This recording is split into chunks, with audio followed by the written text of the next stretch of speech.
ওয়ালাইকুম। আজকে আমি আপনাদের সাথে একটা দুঃখের কাহিনী শেয়ার করতে আসলাম।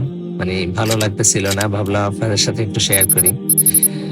দুঃখের কাহিনীটা হলো, আমি গতকাল রাতে আমার ব্লগিং ভিডিও মানে ব্লগিং চ্যানেলের জন্য একটা ব্লগ ভিডিও সফলভাবে শাহফিন ভাই ভোলা জেলাতে আসছিল।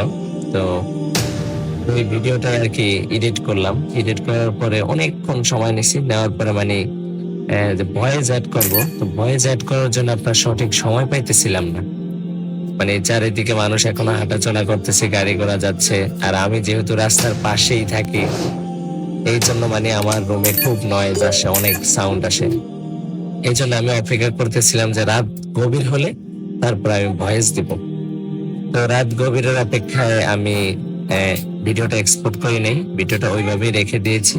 তো অনেকক্ষণ পর আপনার প্রায় 2 ঘন্টা পরে দেখলাম যে আমার ভিডিওর যে এডিটিংটা করলাম, ওই এডিটিং এর মাঝখানে মেন ভিডিওগুলো আপনার ভাইরাস হয়ে গিয়েছে। ভাইরাস হয়ে দেখতে পাচ্ছেন যে কিরকম একটা লেখা আসছে। মানে কি বলবো, এত কষ্ট করে এত সময় নিয়ে এডিট করার পরে যদি লাস্টে আপনার রেজাল্ট এমন হয়, এটা এর চেয়ে দুঃখের আর কিছুই নাই।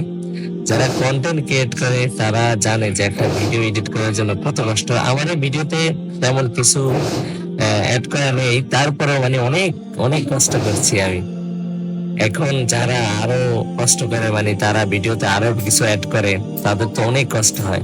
এই জন্য আপনাদের কাছে অনুরোধ যে আমার চ্যানেলের জন্য যে ভিডিওগুলো আসে আপনারা অবশ্যই একটু দেখবেন আর আমাকে সাপোর্ট করবেন। এই প্রত্যাশায় রইল সবার কাছে। আমার চাওয়া এতটুকুই, সবাই ছোট ভাই হিসাবে আমাকে একটু সাপোর্ট করবেন। আসসালামু আলাইকুম।